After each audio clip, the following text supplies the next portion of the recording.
When Krishna revealed himself to be a manifestation of the Supersoul, the Hindus understood that to be that Krishna is saying that he is God. And so they worshipped Krishna. Yes. And Jesus who comes, which by the way, they say that Krishna incarnates every 1,000 years to his people, all right? Or comes to the earth every 1,000 years in order to guide humanity. So now we have another Krishna or another Buddha reincarnating in a different time, and that is Jesus. And he's saying pretty much the same thing to the followers of Christianity. And you have this repetitive concept of this Trinity.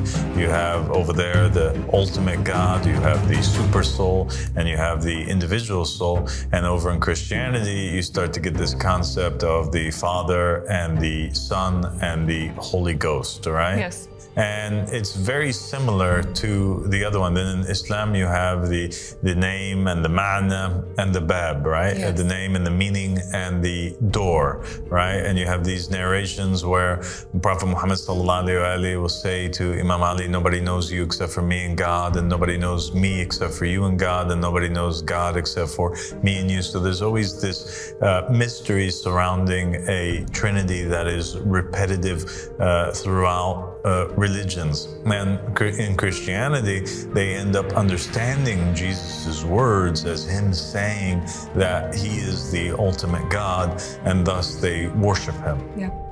Right? But at the same time, they recognize that there's a difference between him and the Father. Yes. Just like in Hinduism. They recognize, yes, Krishna is the super soul, but still there is this difference between the super soul and between the ultimate God, right? Yes. But they worship it because they think that it's a manifestation, so it's so close. And then in Islam, you have these narrations where Muhammad and the family of Muhammad are saying basically that they are so connected to the divine, like the connection of the pupil to the iris, all right?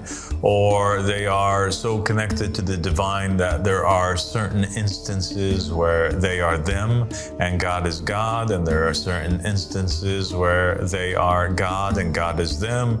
And they leave these narrations that have left people in a state of confusion and ultimately led people to consider that Imam Ali alayhi salam be a physical manifestation of the divine in creation, and thus Imam Ali alayhi salam was worshipped by a group of Muslims. Okay. So it's that thin line between understanding the concept and association.